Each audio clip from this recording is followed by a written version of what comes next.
মান্না সাহেব যেদিনই মারা গেছে তারপরের দিনে মনে করেন যে ইন্ডাস্ট্রি পতন শুরু হয়ে গেছে ভাই, যে যেটাই বলুক কারণ এর প্রতিবাদী মানুষ ইন্ডাস্ট্রিতে আর নাই।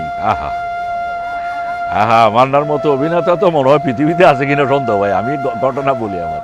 জি ভাইয়া। হ্যাঁ, ঘটনাটা হইলো কি, মান্না সাহেব যেদিন মারা গেল, ওদের রাতে একসঙ্গে চাটা ওখানে কাছে যাই হোক, যেদিন মারা গেল সকালে তো আমরা শুনলাম, আসলাম।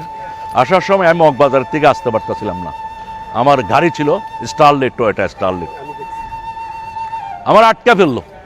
আমি নিজেতে বাঁচতে পারবো কিনা, ওখান থেকে আসতে পারবো কিনা সন্দেহ। মানে এত মানুষ। আমি ব্রুস লির স্টোরি পড়ছিলাম, লিজেন্ড, মার্শাল আর্টের প্রবর্তক যাকে বলে, ব্রুস লি না, কিং অফ কুংফু যাকে বলে, কিং অফ কুংফু। হ্যাঁ, তো ওর মৃত্যুতেও আমি পড়ছি 73-তে মারা গেছে, 20 জুলাই 73-তে। ওর ওখানে দেখছি আমি এরকম স্টিরমা পাইনি। আমাদের মহানায়ক বলে মান্না সাহেব যেদিন মারা গেছে, যে লুক দেখছি, মানে এটা কল্পনা, এটা না বুঝলে আসলে সব দিক দিয়ে ক্রস বন্ধ হয়ে গেছে।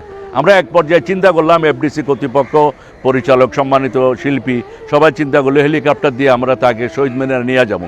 ওটা পর্যন্ত শেষ পর্যন্ত আমরা তাকে নিতে পারিনি। এরকম কতগুলি ব্যাপার হয়েছিল।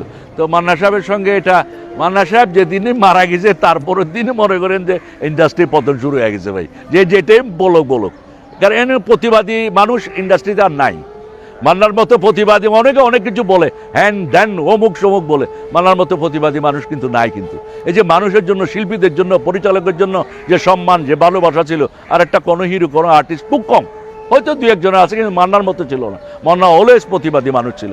মান্না একটা ছবিও করছিল, প্রতিবাদী কি জানি, একটা প্রতিবাদী মাস্টার। আমি আর্টিস্ট ছিলাম, মিশা সাহেব ছিল ও ছবির প্রযোজক। হ্যাঁ, আমি আর্টিস্ট ছিলাম, মান্না সাহেব প্রতিবাদী মাস্টার থাকে। তো হ্যাঁ, চটকু ভাই, আমরা 53 শুটিং করছিলাম। তো মান্না সাহেবের মাথা আসলে বইলা শেষ করা যাবে না, এত একটা সিরিয়াস মানুষ ছিল। আরে ভাই, স্মৃতি বহুত আছে ভাই, স্মৃতি বলেন, আমি বলি আপনাকে।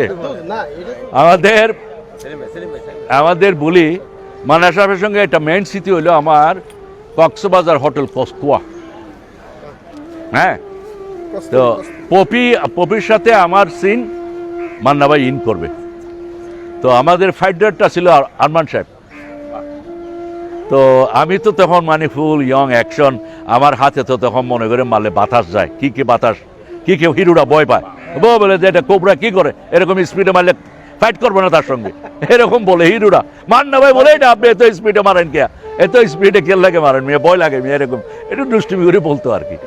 তো মান্না সাহেবের সঙ্গে এটা, মান্না সাহেব যেদিনই মারা গেছে তারপরের দিনে মনে করেন যে ইন্ডাস্ট্রি পতন শুরু হয়ে গেছে ভাই, যে যেটাই বলুক কারণ এর প্রতিবাদী মানুষ ইন্ডাস্ট্রিতে আর নাই।